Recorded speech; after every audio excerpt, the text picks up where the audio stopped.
bah là on prend notre moyen de transport traditionnel lyonnais, la ficelle. Pourquoi ça s'appelle la ficelle ? Parce que c'est tracté par des câbles. En fait, on va arriver en bas du théâtre gallo-romain. Donc on a juste à marcher un tout petit peu, puis ça sera bon.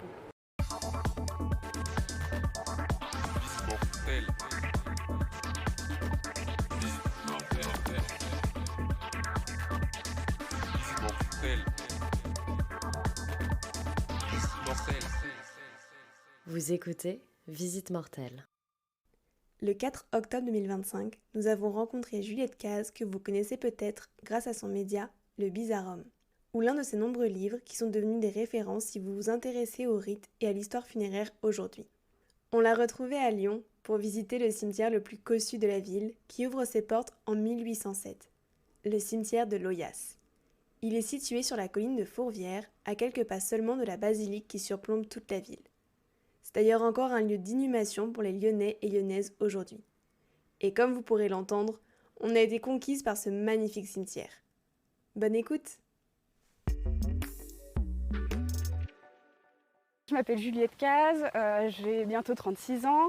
Ça fait 17 ans que je travaille autour du funéraire, parce que voilà, j'avais un intérêt depuis l'enfance et on va dire que ça s'est jamais arrêté. Je me suis diplômée en archéologie et anthropologie. J'ai arrêté mes études parce qu'il fallait que j'aille travailler.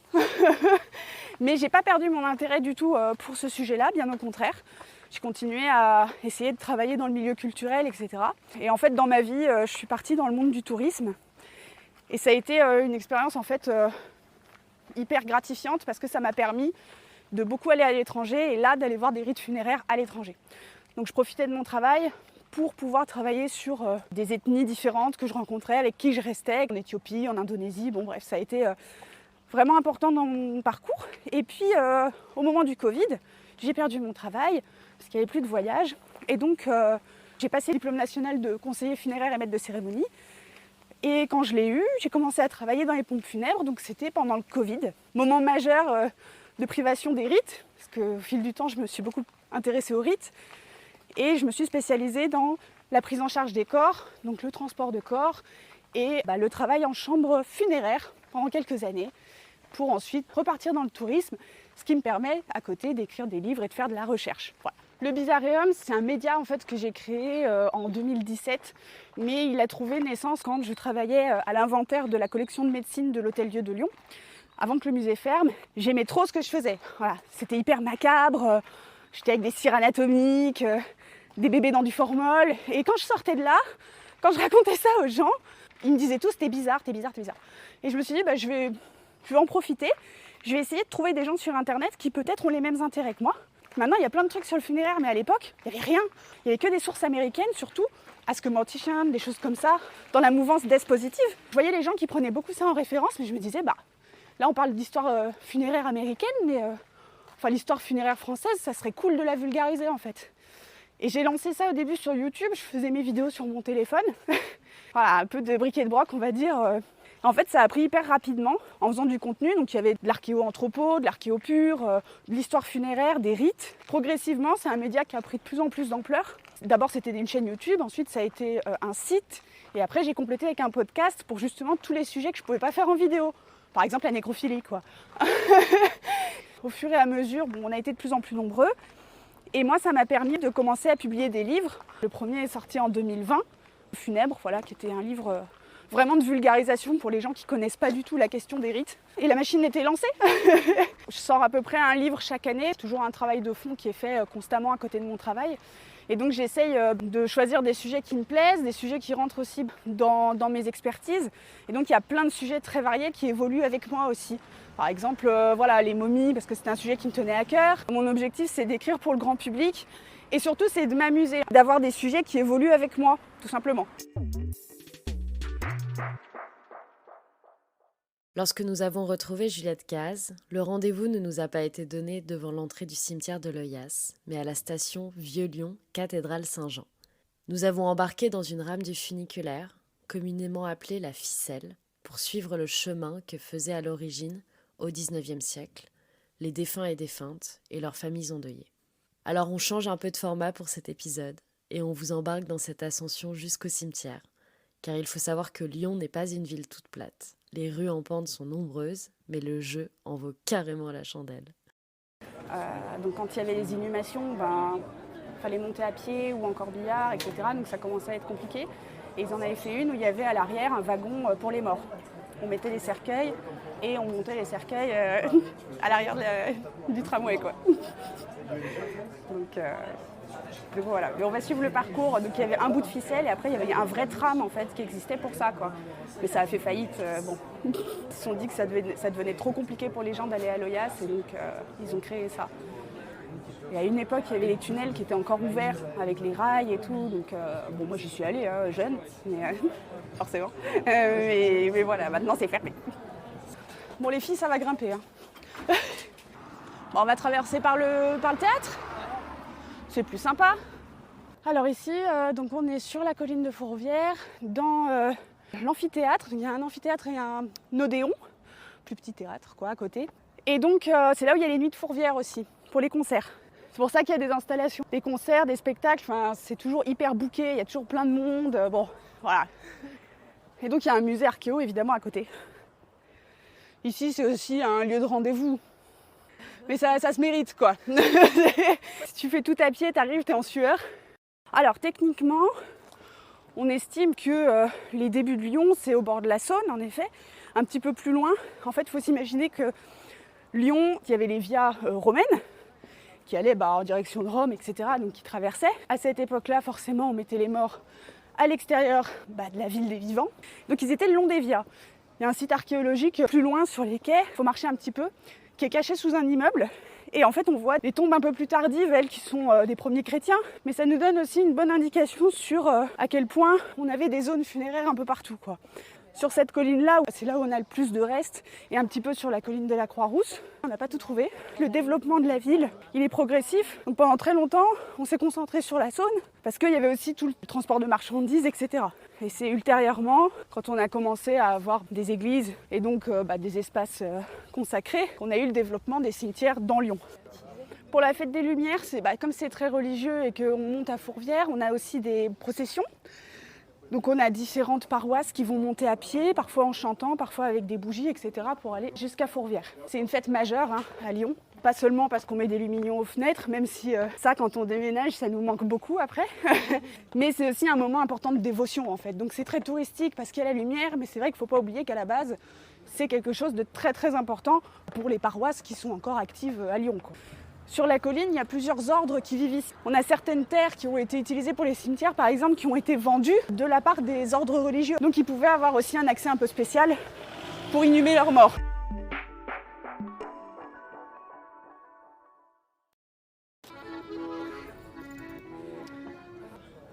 Donc si on regarde ici, le panorama, donc il est un peu différent de celui qu'on avait tout à l'heure.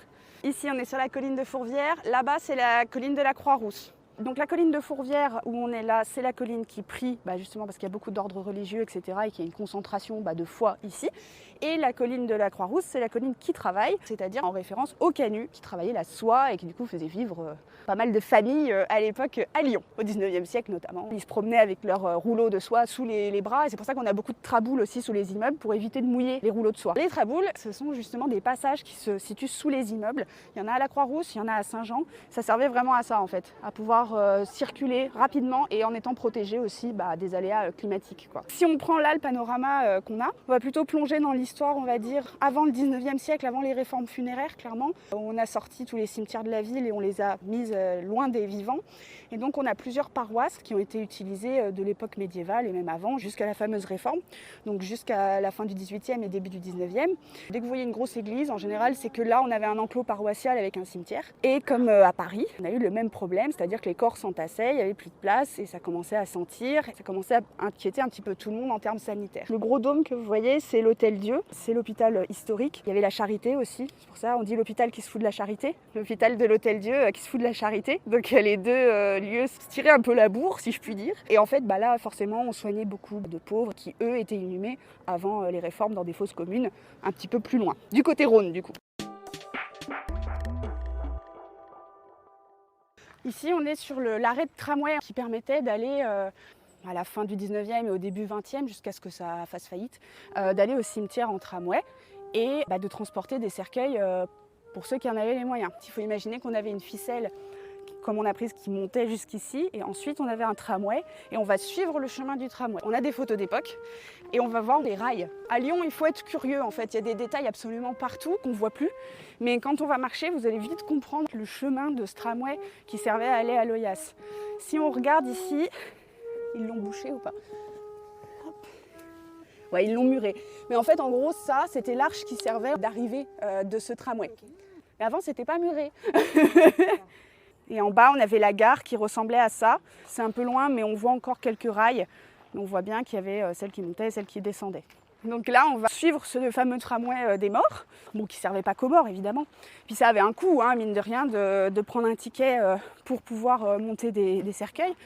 Et c'est là, justement, la question du coût est hyper importante parce que Loyasse, c'était le cimetière des riches, vraiment réputé pour ça. Au début, il devait y avoir une nécropole unique, qui est celle de Loyasse. Évidemment, il n'y avait plus assez de place, hein, donc il a fallu créer d'autres cimetières. Et assez rapidement, comme c'était le premier cimetière, forcément, les gens voulaient être inhumés là-bas. Donc avant qu'il y ait la ficelle, on montait soit en charrette, en corbillard hippomobile, à pied. Il faut s'imaginer aussi, quand il y avait des funérailles, avant qu'il y ait un tramway, mais qui n'était pas tant pris que ça, parce qu'en fait, il a fait faillite, les gens montaient à pied. Donc ce qu'on a fait, ils le faisaient. Bon voilà, vous imaginez en train de pleurer, tout ça, voilà. Et en plus ils se tapent la pente, c'était logistiquement hyper compliqué. Et surtout les religieux, ils n'étaient pas contents. Les premiers cimetières qui ont été sortis de la ville de Lyon, quand on a arrêté d'inhumer dans les espaces consacrés, ça leur faisait de la route. Les religieux n'étaient pas super ok avec ça parce qu'au niveau logistique, pour eux c'était compliqué de devoir partir loin de la paroisse pour suivre le cortège, quoi. Après avoir suivi l'ancien chemin du tramway des morts, nous sommes arrivés devant un long mur d'enceinte, celui du cimetière, par un côté qui surplombe en réalité le lieu. Et quelle réaction nous avons eue devant tant de tombes et surtout tant de beauté. Ah, j'adore. Ah, ça c'est... Ah, t'as vu? C'est incroyable. C'est trop beau. C'est incroyable. Vraiment, ça, c'est du bonbon. Une entrée... symboliquement intéressante avec les flambeaux à l'envers et les couronnes enrubannées. Ici, voilà, on est dans le cimetière de Loyasse, le premier cimetière monumental lyonnais. Donc on est en 1807, pas si longtemps finalement après toutes les réformes funéraires qui ont changé drastiquement la face du monde funéraire en France. Et donc forcément, comme on est sur un premier cimetière, les familles les plus aisées souhaitaient être inhumées ici. Donc on a une richesse de monuments, de symboles qui est vraiment impressionnante. Ouais, j'ai que ça comme mot. Moi j'adore cette tombe-là par exemple, elle est au début donc c'est chouette. La famille Bresse-Champvillard. C'est assez rare d'avoir des portraits réalistes comme ça où on a le couple qui est figuré. Bon, par contre l'épouse elle est bien en veuve, hein, éplorée. Celle-là je l'adore. Le cimetière de Loyasse, donc premier cimetière qui a été créé après les réformes. Et donc on est sur un plan qui est circulaire, qui est assez particulier. Là où souvent les gens disent que le cimetière de Loyasse, c'est le Père-Lachaise de Lyon. J'adore le Père-Lachaise, c'est pas la question, mais j'aime bien que les cimetières soient appelés par leur nom parce que ça tend à éclipser un peu leur originalité. Parce qu'en fait, il n'a rien de comparable si ce n'est que les monuments sont incroyables, mais sur le plan, on est sur un plan circulaire avec des allées radiales et en fait, c'est très différent du Père-Lachaise qui lui, a un chemin plus sinueux, etc. On a choisi cet endroit-là. Déjà, c'était compliqué de trouver des terrains pour faire ces premiers cimetières-là. Donc, il y a eu beaucoup d'actes de vente, de négociations. Et quand le terrain a été trouvé, il a fallu vraiment penser une ville des morts, entre guillemets. Et aussi, on est à l'époque où on a encore les théories des miasmes, où on pense que l'air est impur. Et donc, on se dit, si on fait des allées à un endroit où il y a les 4 vents, comme on dit, ça sera sain. Le petit problème qu'il y a eu, et qu'il y a toujours, c'est que le terrain de Loyasse, c'est que l'eau stagne beaucoup. Les corps ne se décomposent pas bien et il y a toujours des problèmes d'infiltration d'eau. Le truc, c'est qu'il y a eu tellement de vent qu'il y avait aussi beaucoup de stèles qui tombaient. Le terrain a été choisi, mais a posteriori, on s'est rendu compte que ce n'était pas toujours une super bonne idée. Mais on a quand même continué à inhumer ici. On est quand même loin des habitations, ça fait une trotte pour venir. Tant qu'on n'a pas de véhicule moteur, ça reste quand même compliqué pour les familles. Néanmoins, assez rapidement, on s'est rendu compte que les familles investissaient beaucoup et faisaient des chapelles monumentales, soit des chapelles, soit des temples à l'antique, on les verra plus loin. Ici par exemple, celle-là elle est incroyable parce qu'on a des figures religieuses, on a voilà, du vitrail, on a quelque chose qui est très très riche. Et puis on a aussi évidemment tout le patrimoine de ferronnerie qui est encore très présent dans ce cimetière. Et il y a encore oui, beaucoup de familles qui viennent se recueillir autour de la tombe de leur mort, ce qui est le but du cimetière avant tout. Donc évidemment, quand on est au 19e siècle et qu'on est dans l'idée du prestige social, même dans la mort, l'Oyass, on voit dans les archives ou même quelques photos, notamment à la Toussaint où les gens venaient avec leurs belles robes et tout. Enfin, ils venaient se montrer aussi, évidemment. Donc on voit dans les archives aussi des gens qui critiquent, qui disent oui, les femmes viennent se montrer avec leurs belles robes alors qu'ils sont au milieu des morts. Enfin, voilà, il y a des réactions un peu épidermiques à ce nouveau rapport au cimetière. Et du coup, j'ai ramené une surprise dans mon sac pour vous. Que je vais vous montrer. C'est pas un mort, je précise. C'est une momie. Voilà, je vous présente ma momie. Donc je vous ai ramené le premier guide touristique de l'Oyass qui a été publié en 1834. Donc c'est vraiment dans la mouvance du tourisme funéraire, parce que les gens, je leur explique souvent que c'est pas une nouveauté, et que déjà au 19e siècle, avec ces nouveaux espaces, on se dit waouh, on peut visiter des cimetières. Et donc ça, c'est une archive assez rare, je vais la remettre dans mon sac à main. C'est le premier guide touristique de l'Oyass, où en fait on a donc à l'intérieur des plans, on a toutes les descriptions des tombes. Donc ce qui pourrait être intéressant un jour, c'est de toutes les prendre et de voir si elles existent toujours. Cette archive-là, elle est hyper importante parce que le grand drame de l'histoire funéraire, c'est qu'on a beaucoup de petites pompes funèbres ou voilà, de marbreries qui, quand elles ont été rachetées ou qu'elles ont fermé au cours du XXe siècle, elles ont jeté toutes leurs archives, tous leurs plans, toutes leurs factures. Quand on s'intéresse à ça, on est sur un cul-de-sac un peu des fois parce qu'il nous manque ces données. Un document comme ça, par exemple, c'est hyper important parce qu'on a des représentations qu'on ne trouve pas forcément dans les plans de ceux qui les ont conçus, quoi. Certaines des tombes, on les a encore, donc ça c'est chouette. C'est rigolo parce que le plan il ressemble plus du tout à ça, quoi. Parce qu'il y a eu des agrandissements, etc. Donc, c'est vrai que par contre, on a beaucoup de gens, notamment il y a une des tombes devant laquelle on va passer, vraiment de gens qui ont été philanthropes et qui ont été dans la charité. Donc ça, c'est une valeur qui est importante et qu'on retrouve chez beaucoup de gens qui ont des tombes monumentales. Alors après, est-ce que c'est vrai ou est-ce que c'est pour gonfler l'ego post-mortem? Mais en tout cas, voilà, il y a quand même des figures qui se sont illustrées. Voilà, dès que je trouve des choses, des plans, des factures, en général, je les achète parce que c'est un moyen aussi de suivre l'industrie funéraire dont on a perdu pas mal de traces quand même au cours du XXe siècle, ce qui est bien dommage. Là, on va vers des tombes un peu plus monumentales. Typiquement, celle-là, avec l'inspiration antique qu'au XIXe siècle aussi, on découvre en archéologie plein de nouvelles choses. Alors ça inspire. Donc on retrouve ça assez facilement ici. Des pyramides aussi, des choses comme ça. C'est assez original par rapport aux autres tombes. Je pense que c'est surtout la symbolique là, quand je vois quelque chose comme ça, avec les visages qui sortent aux angles. D'ailleurs, c'est assez intéressant d'avoir ces visages-là. D'habitude, on a plutôt des larves acrotaires, type antique. Là, c'est assez chouette d'avoir ça, par exemple. Moi, c'est le côté que tous les symboles veulent dire quelque chose. Qu'une tombe, ça peut se lire et qu'on peut comprendre beaucoup de choses sur la croyance, sur le métier, sur l'âge des défunts, le symbole de l'enfance, de la jeunesse, etc. Ça, c'est quelque chose qui me parle beaucoup. Je ne suis pas dans la recherche du monumental, forcément. Des fois, il y a des tombes très simples qui vont me parler.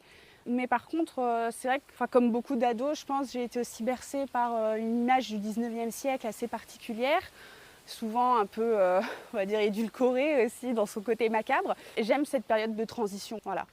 De voir à quel point chaque transition a été difficile à avaler pour les gens, quoi. Le fait d'avoir des nouveaux cimetières, le fait de passer à une charrette pour emmener les morts, à un corbillard hippomobile, puis à une voiture. Ça, c'est des choses qui me passionnent, de voir à quel point les gens ils ont du mal à changer leurs habitudes funéraires. Donc ouais, le 19e siècle, on est en plein dedans, quoi. Quand j'avais 5 ans, je suis allée voir mes parents, je leur ai dit voilà, moi dans la vie, je veux faire soit je veux m'occuper des momies, soit je veux mettre du rouge à lèvres sur des gens morts. Et ils n'ont pas compris. Pourquoi? Parce que je viens pas du tout d'une famille ni de pompes funèbres, ni quoi que ce soit. Et puis bon, à l'époque, évidemment, on n'avait pas Internet comme maintenant. Donc bon, à 5 ans, voilà, l'idée était un peu bizarre, mais mes parents, ils l'ont complètement bien pris, parce qu'ils s'intéressent aussi à plein de choses culturelles, où le sujet de la mort revenait quand même souvent. Et surtout, dans ma famille, il y a un rapport aux ancêtres très fort. C'est-à-dire que dès petite, quand on est revenu à Lyon, c'était une coutume d'aller nettoyer les tombes au cimetière de la Croix-Rousse et les fleurir. Donc très tôt, j'ai été habituée à aller dans les cimetières. Et cet intérêt, ouais, il est jamais parti en fait. Alors au début, c'était les momies surtout. Moi, j'allais au musée Guimet à Lyon qui n'existe plus maintenant, mais je voyais les momies, les têtes réduites. Pour moi, c'était magique. Je voyais ça comme des voyageurs du temps en fait. Ça n'a jamais été un sujet qui m'a fait peur. J'ai la chance maintenant qu'on m'appelle dans des musées, dans des réserves pour discuter justement de tout ce qui est restes humains, éthique, etc. Et quand je rencontre un défunt, pour moi, c'est un honneur, quoi. Et puis des fois, il y a des défunts, ils sont en réserve, on rêve de les rencontrer. Et puis le jour où ça arrive, waouh, c'est indescriptible.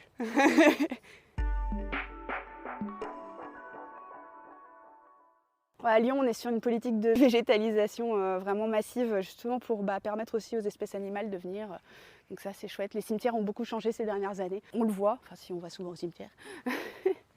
Ce qui n'est pas toujours bien pris d'ailleurs, parce que des fois les gens ont l'impression que c'est un manque d'entretien, alors qu'en fait, il y a plein d'autres choses qui rentrent en considération. Oh, il y a une chouette. Je l'avais jamais vue celle-là. Il y a toujours des surprises en fait, même quand on vient tout le temps.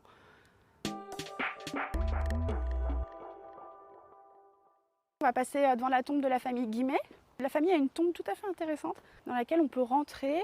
Voilà, elle est là avec les vitraux. Ça, c'est une tombe que j'aime bien. Déjà, elle est octogonale, elle a une forme un peu atypique. Et puis, on est sur un mélange un peu de chapelle avec ce petit dôme là aussi octogonal. Je trouve que bon, il y a une inspiration gothique, mais on dirait presque les mausolées turcs qu'on peut voir justement quand on visite Istanbul notamment. Et surtout, il y a un travail de vitrail qui est plutôt intéressant. Et ce que j'aime bien, alors ça nécessite de rentrer dedans, mais on peut, je veux dire, c'est pas un problème. Ce que j'aime à l'intérieur, c'est ça en fait. On a ce côté des noms qui sont là. Je trouve ça super chouette. Et donc là, c'est la famille Guimet, du fameux Émile Guimet, qui est là. Voilà. Il a été extrêmement important dans tout ce qui est archéologie, égyptologie notamment. Il a ramené beaucoup de choses. Et donc à Lyon, on avait la collection Guimet. Et puis à Paris, il y a le musée Guimet également. Mais là, c'est plutôt art asiatique. J'aurais pas fait ce que je fais maintenant sans Émile Guimet. Donc si vous regardez la tombe, elle est hyper impressionnante, mais elle est très simple dedans finalement, en dehors de ces beaux panneaux là où il y a les noms dessus. Celle-là, je l'aime bien. Je pense que c'est ma préférée. Pas que parce que j'aime Émile Guimet.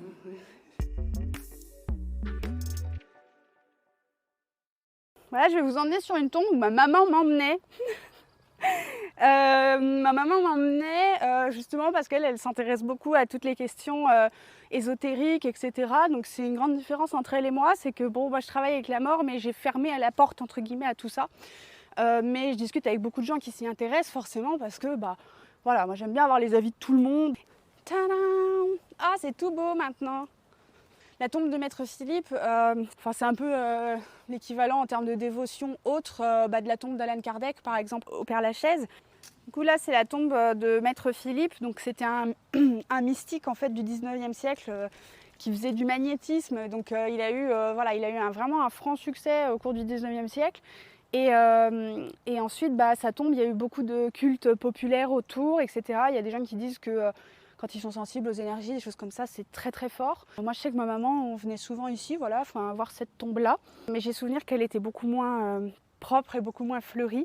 Ça a beaucoup changé, mais c'est chouette, je trouve, d'avoir ces cultes un peu populaires dans les cimetières. Et ça, c'est quelque chose qu'on retrouve absolument partout. Il y a toujours une tombe ou quelque chose qui fait que les gens vont prier dessus ou ils vont faire quelque chose de particulier, alors que, ça reste une tombe, mais à Lyon, on est sur une terre qui s'intéresse beaucoup au mysticisme. Au 19e siècle et même avant, on a beaucoup d'histoires autour de ça.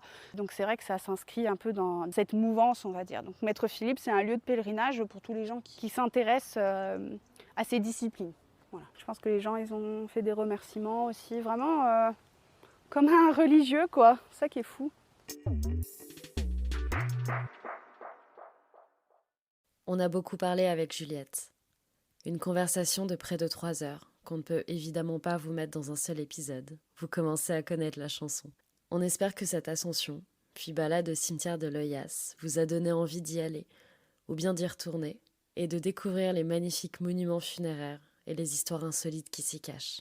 On inaugura avec cet épisode notre découverte du patrimoine funéraire lyonnais, que nous avons eu le plaisir de voir lors d'un week-end d'enregistrement en octobre 2025. Et on est vraiment reconnaissante de pouvoir faire ce projet et d'avoir, de jour en jour, toujours plus d'auditeuristes. Et surtout, de rencontrer et d'interviewer des personnes toujours passionnantes et passionnées. Ce podcast, c'est un projet de 2 copines qui aiment les cimetières. Mais le but, c'est aussi de vous partager un peu de cette passion, de vous montrer que ces lieux sont remplis de belles choses, pas tristes du tout d'ailleurs, mais aussi des lieux de militantisme, de revendication et de lutte pour des droits.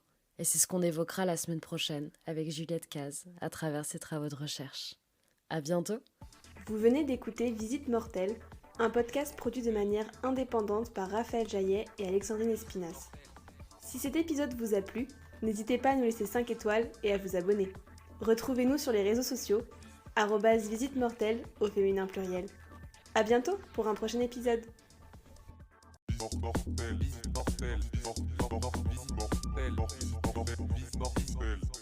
Visite mortelle.